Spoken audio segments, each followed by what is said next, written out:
নমস্কার মিডিয়া বন্ধুদের। আজকে আমাদের আইপিএফটি পার্টির সেন্ট্রাল এক্সিকিউটিভ কমিটি, কেন্দ্রীয় কার্যকরী কমিটির একটা গুরুত্বপূর্ণ বৈঠক হয়েছে।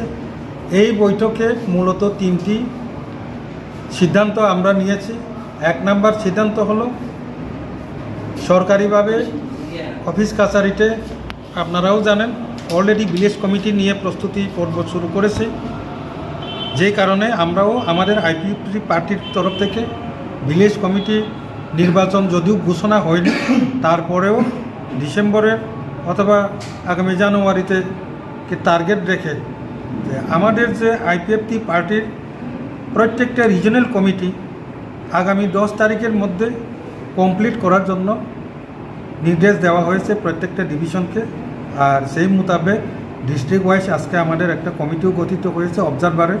তারা এই বিষয়টা দেখবে এবং আগামী 10 তারিখের মধ্যেই প্রত্যেকটা 587 ভিলেজ কমিটির প্রত্যেকটা একটা রিজিয়নাল কমিটি গঠন প্রক্রিয়া এটা সম্পন্ন করা হবে আগামী 10 তারিখের মধ্যে করতে হবে। এইরকম একটা সিদ্ধান্ত আজকে নেওয়া হয়েছে।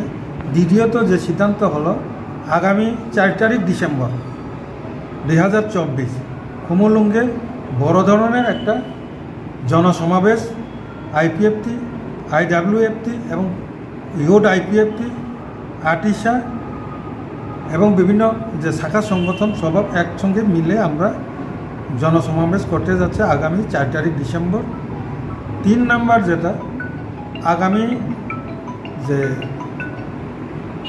সেন্ট্রাল কমিটি, যেটা মেম্বার অফ সেন্ট্রাল কমিটি, আমরা পরবর্তী সময় যখন ইলেকশন ঘোষণা হবে, ইলেকশন ঘোষণা হলেই সেন্ট্রাল কমিটি আমরা এমসিসি কনফারেন্স আমাদের করা হবে তৈরি করে। আজকে সিদ্ধান্ত নেইনি তারিখটা, এটার সিদ্ধান্তর অপেক্ষায় আছে।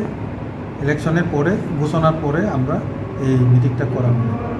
এইটাই মূলত তিনটা বিষয়টা।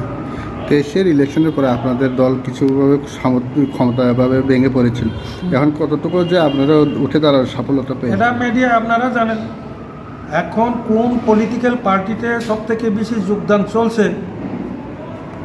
এটা মিডিয়া যারা আছে, যারা ইউটিউব চ্যানেল দেখেন তারা জানেন প্রত্যেকটা দিন 3 থেকে 4টা প্রোগ্রাম, জয়নিং প্রোগ্রাম আইপিএফটিতে চলছেই।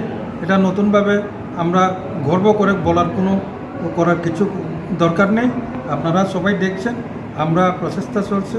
সবথেকে আমাদের ভালো যে দিকটা হলো যারা আইপিএফটি ছেড়ে গেছে তারা আবার ম্যাক্সিমাম আমাদের সঙ্গে আবার জয়েনিংয়ের জন্য, যোগদানের জন্য আমাদের সঙ্গে ভিতরে বাইরে তারা যোগাযোগ করে চলেছে। দেখবেন ভিলেজ কমিটি ইলেকশনে আমাদের শক্তিটা কীরকম। হয়তো অনেক মিডিয়া আপনারা প্রচার করে থাকেন যে আমরা সাইনবোর্ড সর্বোচ্চ, এটা আগামীতে দেখবেন।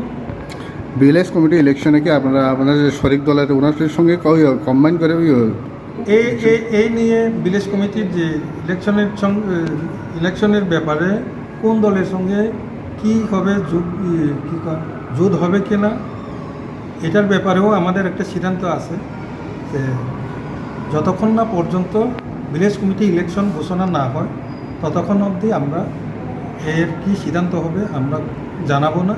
ঘোষণা হলে, ইলেকশন ঘোষণা হলে আমরা পরবর্তী সময়ে আমাদের যে অবস্থান, অন্য দলের সঙ্গে আমাদের জোটের কী অবস্থান থাকবে, বিজেপি, যদিও বিজেপি আইপিএফটি তীব্রামতা একসাথে এখন সরকারে আছে, আমরা একসাথে লড়বো কি না আলাদাভাবে লড়বো কি না, ভিলেজ কমিটি ইলেকশন ঘোষণার পরে আমরা তা জানাবো আপনাদের। ধন্যবাদ।